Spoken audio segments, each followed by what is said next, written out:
Hello, everybody. Happy Sunday, and welcome back to our final match of this top 4 stream of the Victory Road World Cup of Pokémon VGC, sponsored by Elgato, GG Tour, and Metafi.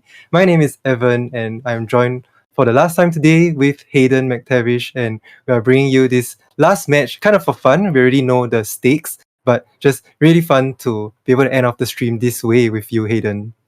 Yeah, absolutely. We're doing the back-to-back, closing everything out. We had an extraordinary game last time. I just still recovering from how interesting I found that end game. There was so much intense thought going for the whole game. Sometimes things really swing one way or the other, and then the game's really just over. And there really wasn't a moment for those players to breathe and relax. And I'm really excited to be able to show this last game. I've been saying it every time I come on stream, but these players are really playing just extraordinarily well.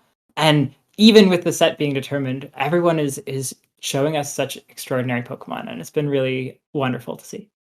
Yeah, hey man, this today's stream is just full of very top level play and very interesting games altogether. The games were very close. All those 2-0s that you see above, both players really had to fight hard for these wins. It wasn't that easy for Canada. But altogether they really deserve to be here, both these players, first time in top 16. Stella runs all the way back from week 1 to lead up until now. Total of 8 weeks of play. These guys have been grinding really hard. We had a small break at Worlds, right? But they still come back at full form and both teams were able to dominate their top cut sides of the bracket to get to this point. So this will be our next match of Jean-Marc Hébert versus James Katsaros as a send-off, to Team Australia, and a really fun match to cast. I really hope Jean-Marc brings that mascot, the Canada mascot Pyukumuku, into all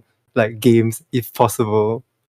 Yeah, we've spoiled it a little bit, but you've seen it on the stream leading up to this. Jean-Marc, the manager of Team Canada, has elected to bring Pyukumuku, the mascot of Team Canada, as sort of a nice little send-off for, great, my team did amazing, and we're going to the finals against Thailand. I love the thought process to sort of think about, okay, I want to bring a competitive game, but I also want to do something that really shows that we're a team. And I think it speaks well of a manager bringing the Pyukumuku to give something fun for the team. Take a breath and prepare for Thailand in the finals. True. Let's also give a huge shout out, right, to returning manager Jean-Marc Hébert, together with Star Raiko and also Willie, whom we featured in the last game. Very nice to see them lead Canada to such great heights all the way to the final. So let's shout out Jean-Marc's accomplishments here. Good accomplishments in previous years, right? Collinsville Regionals top 8 in 2017, Costa Mesa Regionals in 2018 top 16, and then most recently Vancouver Regionals top 4, where I just had a really good run in general and used Zacian Kyogre to good success. I actually got to play him at that tournament, and it was a really fun match, right down to the wire. Yeah. I was a little sad it wasn't streamed, but regardless, just really impressive play from him for a very long time, and he's definitely been showing that he's a great manager and a great player this whole time, especially in this format. Getting that top 4 was really impressive, and being able to manage a team, great too. James Katsaros, no slouch himself, getting Oceania International's top 8, Oceania International's top 4 in back-to-back years, being a Melbourne Open finalist in 2019 and Brisbane Regional Champion in 2018. That is an extraordinarily impressive CV. You don't get to that level without being just brilliant at this game. Yeah, I met James Katsaros at Worlds. He was a day 2 competitor, and he himself is kind of a Zacian Kyogre player as well. So there was the choice that he wanted to bring to Worlds that day. And yeah, the teams that we're going to see now, he's using Dialga and Kyogre is pretty similar, right? Steel type. So both players seem very well versed with this archetype, right? And like comfort is very important in a format like Series 12, as we have seen all throughout 2022. So one shout out for Pyukumuku is that it just so happens that 2 days ago, like Cybertron in his video, he was playing Series 13 and of all Pokemon managed to find a Japanese player playing Pyukumuku and then he totally forgot how to pronounce it. So he said like Pyumukyu. It's so funny on stream and I really like I showed it to Hayden during the break. It's really funny and like I can't wait to see how this Pyukumuku comes into effect and so nice for Jean-Marc to bring his mascot onto the battlefield. Yeah, absolutely. We're focusing on the mascot a lot, but it is really cool to be able to have a Pyukumuku on stream. That's not something I ever expected to be casting. It's not something I did have to review the pronunciation with Evan before we jumped into this.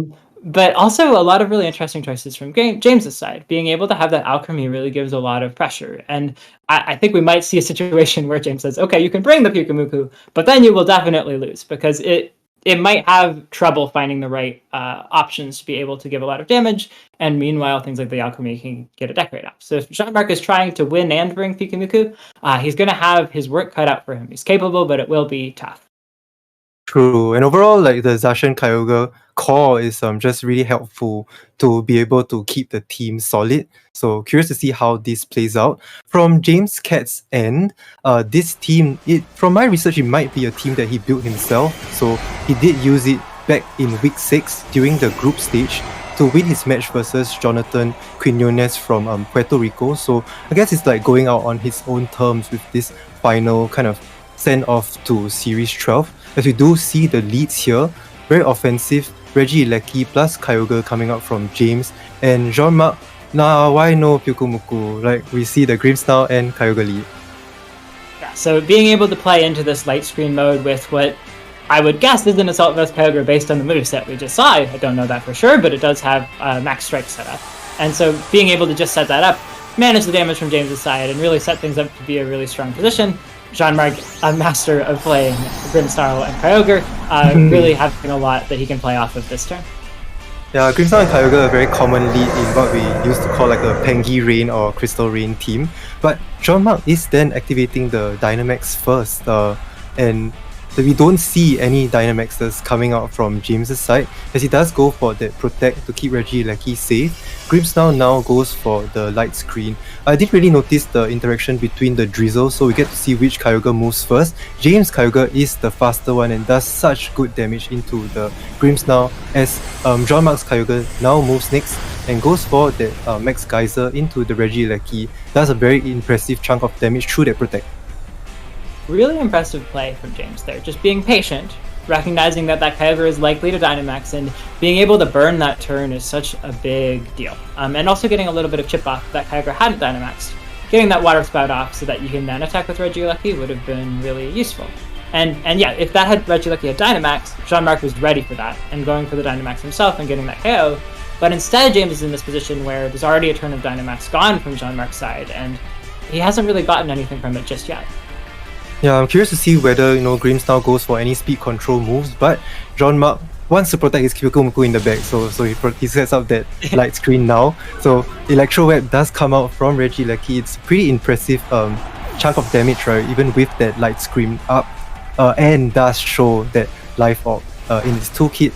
James Kyogre consistently moves first, goes for that Water Spout just to spread additional damage, as Jean-Marc reveals the tech move coming out from Kyogre, the Max Strike in Hyper Beam. I really like the Electro Web from James on this turn because it finishes off what it needs to finish off, but also it sets things up so that this Kyogre, even with the speed control it just did, is still slower than the Kyogre on the other side of the field. We do see no Pyukumuku brought. I'm sorry to disappoint you, but it means that we will be seeing a very serious and intentionally played game from both sides. And being able to set things up so that Zapdos comes in right now is really strong from Jean-Marc, I think. It seems to have so many options against the Kyogre and the Rillaboom that we're seeing. True, but James has been playing so carefully in these first 2 turns right now. Brings in the Rillaboom that threatens both the Fake Out and significant damage into Kyogre in the form of Grassy Glide, and still has not Dynamaxed yet, but still needs to play pretty carefully, right? Not to Dynamax so carelessly, just in case something like the Zapdos goes for Eerie Impulse, right, to neuter Kyogre's damage output altogether. Yeah, definitely a lot of things for James to be careful of, but also some extraordinarily competent play in navigating that Dynamax, being able to make sure that there's only one turn left of this Kyogre's Dynamax, and now you get the Dynamax. Get this Kyogre set up. Are we going to see an Air Impulse into this, or did the Rillaboom maybe use Fake Out to stop that? We'll have to see. It might be that Jean-Marc is managing Dynamax just as well as James did, depending on how this turn plays out.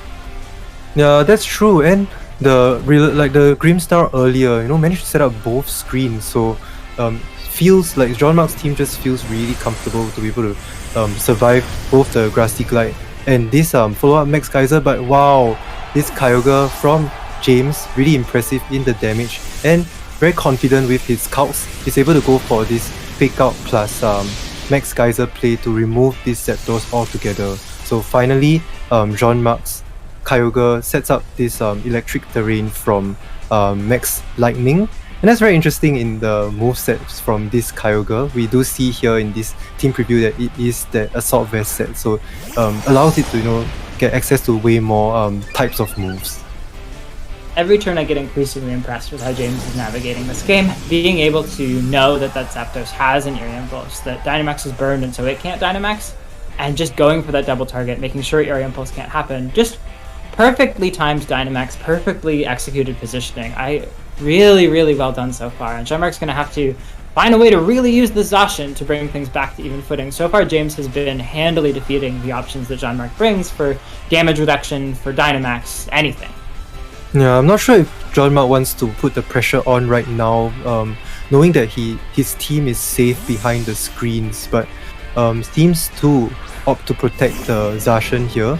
James goes one level further and switches that Rillaboom, even though that Rillaboom threatens the Kyogre with Grassy Glide, switches into this Incineroar to make sure this Zacian is kept in check. And if Zacian and Kyogre were to go to the for a double up, it would not be able to take out this Kyogre. Kyogre naturally goes for Max Geyser, tries to do as much damage into the Zacian as possible. Pretty significant, as Jean-Marc's Kyogre now goes for this Thunder, tries to fish for that paralysis but does not. That was quite impressive damage though.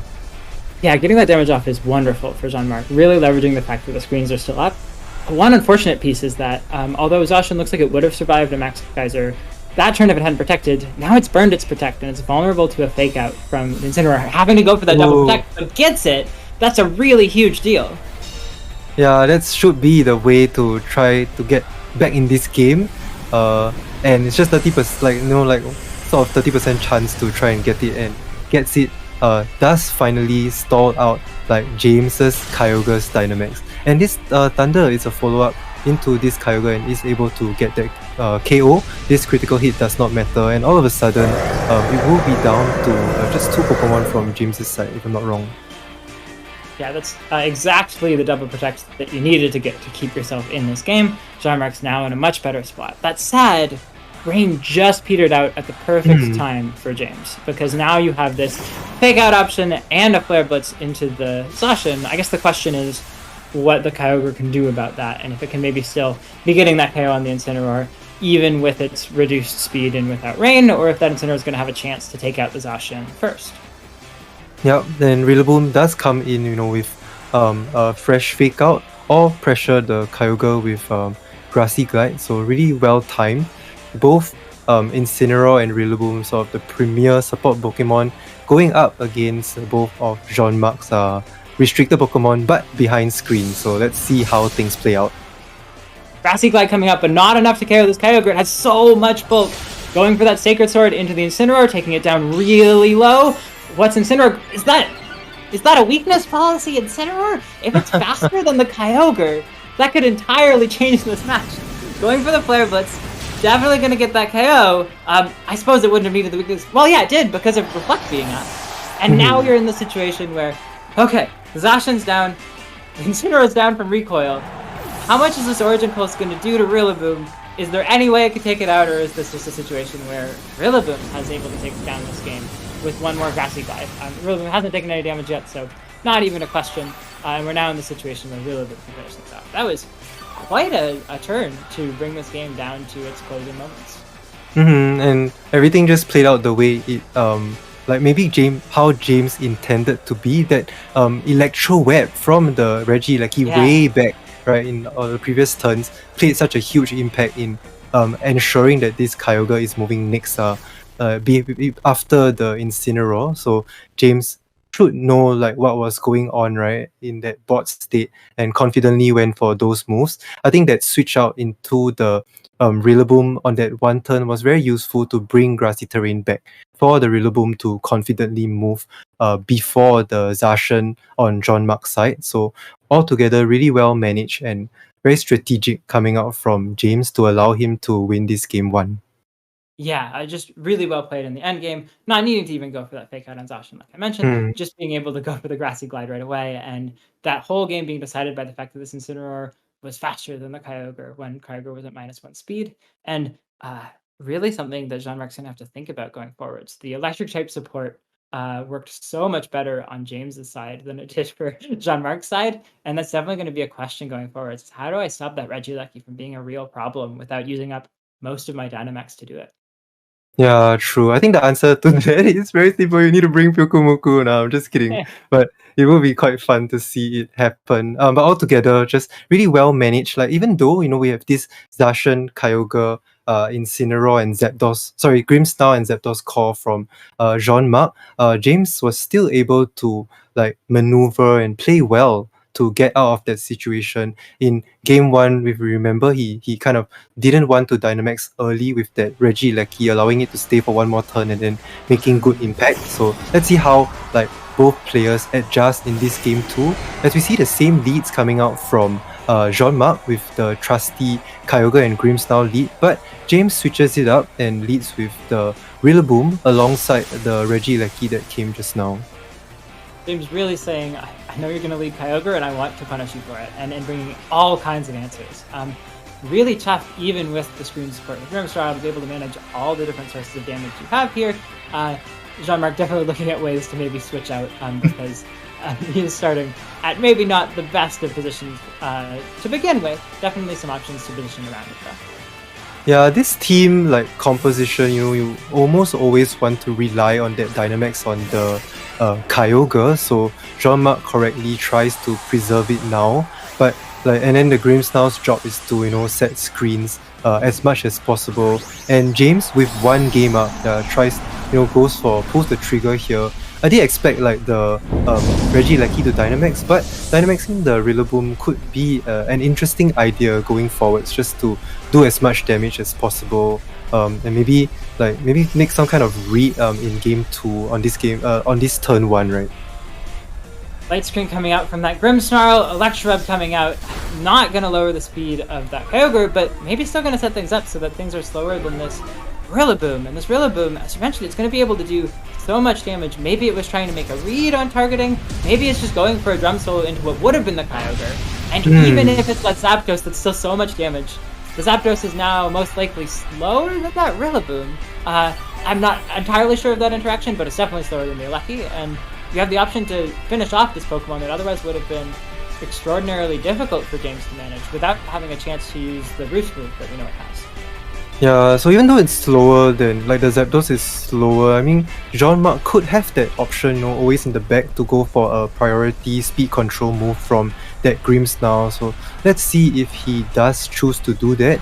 This time, James is activating that Dynamax early and Jean-Marc is like being more patient, right? Instead of Dynamaxing early this time. So it could be useful as the Grimmsnarl tries goes for something more conservative and goes for that I think that's a double crit. Oh man. Yeah, like I said, it goes for that reflect, it's on borrowed time, and wants to just set up that screens towards the late game for the whole team. A tough spot for Jean-Marc to be in now with the critical hits. Drum Solo coming out, even with Reflect, that Grimmsnarl is down. And Jean-Marc is now down to his last two Pokemon. He's burned a couple of turns of Dynamax, he's set up screens, those are both really useful, but that Electroweb, I don't know if it would have KO'd Zapdos through Light Screen. I'm not entirely sure what the role was the first time, but such a tough position if it was indeed fast enough for Electroweb and would have gotten an attack off. Jean-Marc now not having gotten any attacks off on the other side of the field and down to just two Pokemon. It would be really tough to find a way out of this one. The Regieleki is just really useful from James's side in this team composition, always making sure that there is sort of the fastest Pokemon on the field, always threatens speed control options with that Electro Web onto the Zacian slot, so does keep it in check. And Rillaboom still has one more turn of Dynamax, so would make sense to like make full use of it and go into the Kyogre slot. Jean-Marc is actually Dynamaxing early, right, on this turn with the Kyogre. I think it might make sense to go for something like the Max Guard, since both Regieleki and Rillaboom are so threatening towards it. Yeah, the challenge is this Kyogre with that Assault Vest item, if it doesn't have Max Guard as an option, and so it's just guaranteed to be targeted down. This Electro makes sure it's slower. Unless the Zacian can one-hit KO the Rillaboom, it's going to be getting off that drum solo. Reflect might keep Kyogre alive, but there's no way to get through this turn unless this gets the KO without losing a lot of resources, and Jean-Marc's already really on the back foot. You see the Beam of Blade come out, but it is a KO, it looks like. With a critical hit in return after the Electro critical hit before, that totally changes where we're at here. Although, I don't think the Max Strike will KO Regieleki, and with the Electro Web, I think Regieleki is still around and ready to do a lot of damage to Jean-Marc's team, or just keep with the, oh, never mind, that's KO. Wow, so Kyogre just proving to, be naturally naturally offensive in the special attack department. And yeah, I think that's just a 150 base power max strike. So Regieleki seems to be quite frail, and it is holding on to that life orb, so might want to invest more EVs in offense. So all of a sudden, Jean-Marc is able to bring this whole game around and force the last two Pokemon from James to come out, and that's the Incineroar and the Kyogre. So the Zacian is at -1 speed, so I'm not sure how this would interact with James's Kyogre, but going for the Max Geyser into the Incineroar would be the easy way to go, and then you force this 2v1 versus the Kyogre to try and win this game 2 for Jean-Marc. There's an odd interaction that if the Incineroar had Protect and proc weakness policy because the Kyogre is slower, there's something you might be able to do. But definitely this Kyogre from Jean-Marc is so threatening. You didn't get the damage into it from Rillaboom. Sort of like going for the freeze. James has an option to try to make it through this, but not happening, and now the Max Strike is coming out to make sure that the Kyogre and the Incineroar stay slower. This Kyogre doesn't want to be outsped by this Incineroar. It did not enjoy that last time, and just setting up some good damage and speed control, because this Kyogre really is in such a good position for this game. The flip side of James leading into the Kyogre lead is that all of the Pokemon that are best at handling Kyogre are gone now in this end game, and Jean-Marc really capitalizing on these last few turns of Dynamax here. That's really well said. And some people might think, why don't you just go for that obvious Max Geyser KO into the Incineroar? But like you said earlier, you could have the move Protect, right, and try and survive one more turn. So Jean-Marc really takes that opportunity to go for the Max Strike, right, to lower Kyogre's speed to ensure that Zacian outspeeds the Kyogre on James's side. So the Max Geyser now comes into the Incineroar, very well-timed last turn of Dynamax, is then able to take that Incineroar out. But we've already seen constantly that I think James Kyogre constantly outspeeds Jean-Marc's Kyogre, so that's very useful information for both players to have going into game 3. Yeah, it was really interesting that Max Strike mostly seemed aimed at handling the Incineroar and some maybe strange options and wanting to outspeed it there. And it looks like we're seeing, I guess there's still maybe a way. You've got the Sacred Sword into the Kyogre, and so Jean-Marc is in a great spot to start thinking about game 3 and how he'll adjust, or if maybe he'll try to show us the mascot. We'll have to see. Yep. So a very clean game and well managed. Both games really came down to the timing of Dynamax, and it proved that in these kind of mirror matches, right, between Kyogre and Steel type restricted, there's also the Incineroar.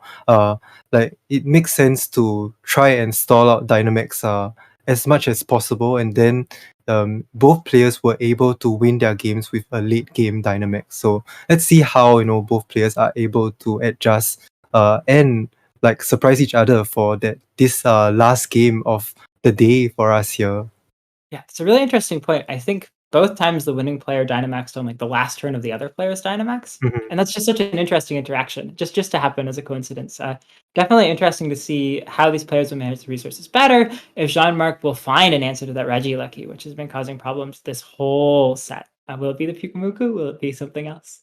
You're right. That Regieleki is such a problem. What a burden. Because the Pyukumuku is water type. For those of you that don't know, right? Then Regieleki easily threatens it with a one-hit KO. Yeah, so seems really rough for that Pyukumuku to come. But props to Jean-Marc for just putting it on the team and supporting the team with moral support. I'm curious to see if he still goes for that game plan with the Kyogre and the Grimmsnarl, because it did work out towards the end, and the screens were just generally helpful all the way through in this game. It needs James will need to just put in more work, right, to be able to get through those screens and play carefully to try and close out this game.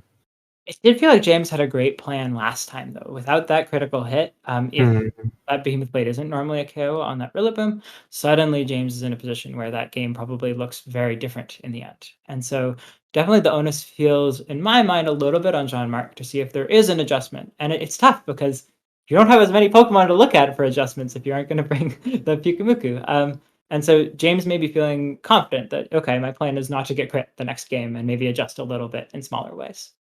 Yeah, that makes a lot of sense. Let's see how things play out, like what these players opt to lead, like in this game 3. So we're going to be seeing these leads come out here. Rillaboom and Regieleki again from James. So jumping into this, we see Zapdos and Grimmsnarl this time around. We saw the Kyogre trying to switch into Zapdos earlier, and that really didn't work out. And a really nice adjustment from Jean-Marc. You can still capitalize on the fact that these Pokemon are out now. Maybe you can get rid of them for the Kyogre to deal damage later in the game. And this Zapdos is in a position where it can do a bunch of damage in a bunch of different ways. It's even threatening a Dynamax, and you've still got the light screen to manage the damage output from Regieleki. Yeah, so bringing the Zapdos kind of one turn earlier and calling James on the same leads that he would bring. So very interesting. Where Zapdos will then be able to threaten the Rillaboom early, and so that it won't be like that much of a nuisance into the Kyogre. And James is kind of reacting to this. The Regieleki is the Life Orb variant, so Dynamaxing it does make sense, right? To be able to dish out as much damage as possible. So let's see if that light screen is able to help. But no, that Fake Out does go into this Grimmsnarl, and this Max Lightning should be way more than enough to take that Grimmsnarl out, eliminating screens altogether. That's been helping Jean-Marc quite a lot in games 1 and 2. The unit of that Grimmsnarl is huge. I think easy to forget that this Regieleki isn't just for Electroweb, it can also take KOs at any point. Dynamax really giving so much flexibility. We see Zapdos go for Hurricane, even without the rain it lands it, and now this Rillaboom is at very low hit points, and it also doesn't have grassy terrain anymore. So there's definitely some options for, yes, you lost your Grimmsnarl, you didn't get screens up, we talked about how much screens were a problem, it's a great adjustment from James, but there definitely are some options here for how to handle things. Landing that Hurricane was a really big deal. Yeah, but and we do kind of like understand our damage counts that this Rillaboom is holding on to the Assault Vest, and that's really useful, just to allow it to stay one more turn and not force a free switch from James's side. And this Regieleki is just in complete control, like we said earlier. It's just being the burden into Jean-Marc's team, having a very safe Max Lightning, into every slot, since Jean-Marc doesn't have a ground-type Pokemon. So having a lot of control now, being the fastest, is in electric terrain, and always is able to dish off very powerful Life Orb Max Lightnings. Jean-Marc is kind of reacting now, choosing to Dynamax this Zapdos, possibly going for this Max Airstream for speed control. But James actually plays one turn ahead and then switches in the Incineroar early, threatens the Fake Out on the next turn, and also, more importantly, puts that Intimidate down onto the Zacian. Well said, this Incineroar switch-in is so strong. Jean-Marc is playing to this option where you can protect the Zacian and avoid the Max Lightning KO this turn. We'll have to see where it goes. So that's a great call, but now we're in this position where Zacian's just burned its Protect, and Incineroar's coming in to use Fake Out. So even though the Zapdos, we're going to watch it use Max Airstream, it's going to hit this Incineroar and do a ton of damage, because it's, that's great. But now, even with the speed boost that makes Zacian faster than the Regieleki, there's still the Fake Out plus Max Lightning play into that Zacian that Jean-Marc now has to respect going forwards. And it's going to be tough to have a clean way to do damage to this Regieleki. Yeah, so really in the back foot here, seems like Jean-Marc is opting to sack that Kyogre, right? Just to allow Zacian to come in and like sort of come in after the Regieleki's Dynamax. So here, Regieleki is just being such a menace on the field, like making having such value coming out from its Dynamax move. Yeah, absolutely. This Regieleki has been the story of the set. It's done so much every single game it was in. Kyogre coming in on what is likely a Max Lightning. Zapdos using Max Guard, maybe trying to anticipate a potential different targeting from the Regieleki. Fake Out goes into the slot that's now Kyogre. Max Lightning does go into the Max Guard. Ooh. So Jean-Marc making a brilliant call here. Keeping that Zapdos around, but it's definitely a bit of an awkward position here. I suppose with the Assault Vest, Kyogre can survive. I'm not sure if it can survive a Thunderbolt. And you do lose the speed boost on Zacian that it had before. So interested to see in how this plays out. Yeah, good read coming out from Jean-Marc, not wanting to take extra damage onto that Zapdos, really calling the Max Lightning going into it. Here comes the Rising Voltage in with full power, double power into Kyogre, even with the Assault Vest that we have seen, just isn't able to survive at all. But the Zapdos will now, take the opportunity to go for another Max Airstream, just to make sure it's always the fastest on the field. But just unlucky that, you can't get that Zacian in on time to benefit from this Airstream boost, and always has to fall prey to the very fast Regieleki on the opposing end. Let's see if the Zapdos has something like the Eerie Impulse. It's a very timely moment for it to finish off its Dynamax now and then go for Eerie Impulse into the Regieleki, and then now allow the Zacian to put more impact onto the game, right? Since there weren't any screens being set up at all from Jean-Marc's side. Yeah, so without screens, this Regieleki really is well timed to just be going for a lot of damage. The Zapdos is finally faster than the Regieleki, and that's awesome. But with the Rising Voltage being the move choice on that Regieleki, it's definitely going to be really tough. Even with an Eerie Impulse, that's going to be doing so much damage to the Zacian that's no longer at full health. And we're going to see Jean-Marc really struggling to try to find a way to navigate this. Yeah, overall with the management from James's side, all his mons are kind of chipped as low as possible, but making full use of this Regieleki brings it down to a 4v2, so should have very good options, to try and clean up this game. This Eerie Impulse obviously will go into... Oh my gosh, it actually goes into the Incineroar slot instead, possibly calling something like a Protect. Because I thought that switching in this Incineroar is very timely, right, to be able to keep that Zacian in check. And now, Regieleki would then still be able to help dish off damage from James's side and try to find a way to chip down at both Zapdos and Zacian. So such an interesting endgame here. We've got the Fake Out to stop Zacian from attacking this turn, but Max Lightning was used 5 turns ago, and so the electric terrain isn't up anymore. And if Regieleki's only electric moves are Electro Web and Rising Voltage, it can go for Electro Web now. That's great because the Zapdos is now slower than it again. But the special attack drop has already happened, and it might not be able to pick up this KO. And the Zacian, depending on how its speed interacts with the Kyogre in the back, it might still have a way to try to pull itself back into this game. Yeah, but I think James is just playing very carefully with the tools that he has. Now I think his only job is to take out this Zacian, since the Zacian is kind of the biggest threat into the Kyogre. And Zapdos, way back when Zapdos was still pretty prevalent in the meta, it would have that the move Roost to be able to heal up all that damage, right? So getting rid of the Zacian should be the most useful thing to do, and then you try and force something like a 4v1 and then finally try and go up against this Zapdos. So the Protect does come out, but Jean-Marc doesn't call that Protect and goes straight for the Incineroar KO with this Hurricane. Yeah, so getting off that KO is great, but this Regieleki staying around, being fast and everything, means it's going to have a great way to go for an Electro Web in the future and make sure that no matter how that Kyogre is trained on James' side, it's definitely going to be able to outspeed a -2. Zacian, and so it's going to be really tough. I guess James still has the onus is on him to find a win condition that doesn't require hitting Electroweb, I suppose, but it's definitely going to be difficult. James managing this game really well. Regieleki has done something incredibly useful almost every single turn of all of this set, and it's definitely useful to see it coming out now.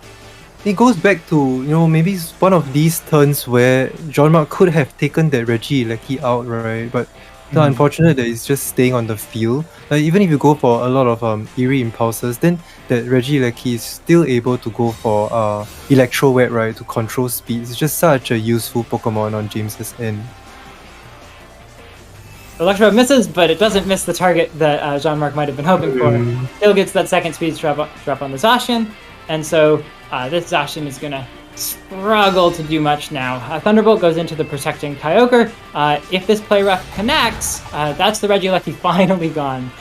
Jean-Marc can, for a moment, breathe a sigh of relief that the electric type has finally left the field, but is going to have to find a way to navigate a Kyogre when James has Fake Out pressure against this Zapdos that doesn't have Protect.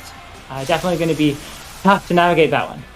And then just positioned to always keep that Rillaboom safe and keep it as a tool, even though it took the brunt of that Hurricane way back in turn 1, it's still alive, right? It's still able to be of good value for the team here, and this is exactly the moment to do so. So, Regieleki, like, it kind of did its job, and it going down just gives this perfect opportunity for Rillaboom to come in. So I think Origin Pulse should be the most logical thing to do, right? Since the Zacian is already quite low. No, sorry, I mean Water Spout. But actually, James opts go for the Origin Pulse. There could be a chance to miss here, but thankfully it connects. Origin Pulse connecting with both. James finally having clinched this set. That was quite close, but incredibly well managed by James. That Regieleki, I'll say it once more, I've said it many times, really tough for Jean-Marc to figure out how to navigate. It didn't feel like he had the tools he needed to be able to handle it, and it was just extraordinarily well played. The Fake Out was really useful, the Grassy Glide was really useful, the time it Dynamaxed and went for its Drum Solo was really useful, and so just really, really well played by both Rillaboom and Regieleki to be able to position things in the end. Overall, just a good set, to kind of end off this game and really show, like, these players do deserve that, like, to be in this top 4 spot. Like, what an amazing kind of year of events that played out for us in this season of World Cup. Very nice to be able to present all 14 games from Thailand, France, Canada and Australia for you guys this weekend. And really thanks to all our players for working very hard to share capture cards with each other and provide us with all these matches for you guys at home. It really is such a treat to be able to have seen so much, and I am so excited to be able to showcase the grand finals that we're working our way up to. We're going to show the bracket in a moment, I believe, and it just extraordinarily interesting to see that we're going to have Thailand facing off against Canada. Both of them had a phenomenal showing in the top 4, and we're going to be moving on to this finals with 2 teams, either of which could totally take this tournament. Yeah, but I think finally, for today, as a form of send off to Australia, just highlighting their run all the way through. Actually, up to this point, they were undefeated. Like, it's a 6-win, 1 tie, 1 loss record, and that 1 tie was to China. So being able to go up against a strong team like China that performed so well last year and kind of play a part in kicking them out really shows the power that Australia has coming into World Cup this year. From last year to this year, they only had 2 players that are returning in Megan Rattle and Henry Rich. So they probably play a good role in kind of leading the team with that experience from last year. But overall, with the leadership of Sam Pendelis and Luke Curtail, this new team of really stacked Australian players were just able to help themselves win games, right? Win sets against so many other countries and come all the way to this point. Australia is really going to be a country to watch next year. I am a little bit terrified of how strong they will become now that they've adjusted their roster a little bit, really gotten this practice and shown that this team is so strong. It's going to be really scary to see what they can accomplish next year. They have the bye going forwards. They've had an incredible accomplishment with this top four, and I'm really looking forward to hearing from them in this next year of World Cup that we go into. So here we have for you guys like the both final teams. This is how the bracket shaked out. Canada will be going up against Thailand next week, and the grand finals, as you can see on screen, is set to be on the 25th of September. We would be able to prepare this like pre-finals show on Saturday, so do mark your calendars to join us on that day where we go through something that I love a lot. I think that the community knows about what I do is like present as much like interesting stats as possible and really close out this year and this series 12 format really nicely, right, for Sword and Shield.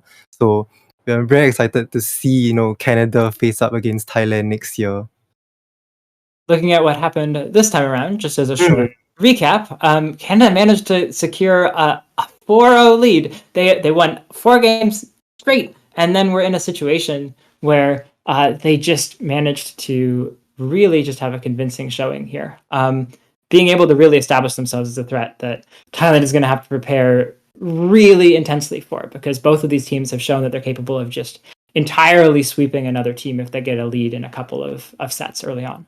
So what's interesting is like both like Thailand won 4-0 against France, right? Convincingly. And then Canada also won 4-0 against against Australia this week. So what's gonna happen next week, right? Like how will the matches shake out? Very excited to see what's gonna happen. So huge shout outs to that Pyukumuku in the middle of your screen, because the arrangement that we see here is the arrangement that the managers sent in, right? To strategically pit players against each other. So this is not the arrangement of matches that were chronologically played. That's what we showed in the previous screen in our summary. So it's kind of nice to see the Pyukumuku in like front and center of the Canadian team, and I just want to see something happen like Pyukumuku versus the Tyrant, the mascot of Thailand, next week. I don't know whether it will happen or not, but both teams are really going for the money, so I wouldn't blame them if they do not do so, and they have like a lot to play for next week, and it's just so exciting to see. Yeah, definitely book your calendars for this next weekend. You are not going to want to miss these finals. These teams are incredible. They've had to work so hard to get here, and it's really showed in how strong the plays are. I am so very excited to see what these players show, and I think it's going to be such interesting global tier competition to see in this finals.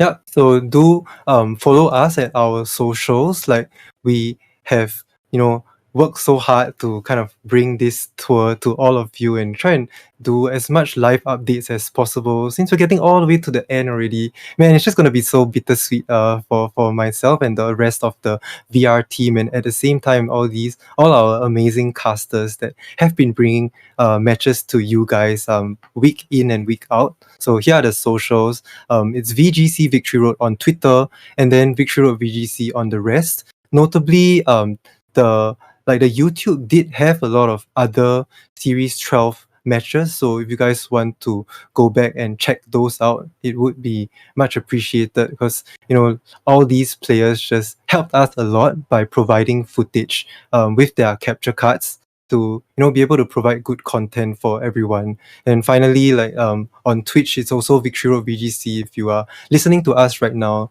and do give us a follow as well. Absolutely. If you're ever thinking, wow, I really wish I had more VGC 2022 content that I could watch with extraordinarily high tier players, you always know where to go. Thank you so much to our sponsors, Elgato, GG Tour, and Metafi, for making this possible, letting us showcase so many different matches, having such high stakes going into this finals. There's really money on the line, and these players have been playing their hearts out, not just the ones we're seeing in the finals, but everyone all the way forwards. And there are so many games for you to watch if you ever want to learn a little bit more about this wonderful game we call Pokemon. Yep. So did any one of you predict Canada versus Thailand in the finals, right? Anyone at all? Like, it's so amazing to see both these teams' journeys get all the way here, and we are definitely gearing up for that finals match coming next week. So book your calendars for Saturday next week, the 24th of September, where we will do a pre-finals pre-show for all of you guys to get everyone hyped for this final send-off for Series 12. Yep. So once again, this has been the Victory Road World Cup of Pokemon VGC, and from myself, Hayden, Yuki, and Costa that were casting just now. Yeah, thanks so much for joining us, and we will see you guys next week.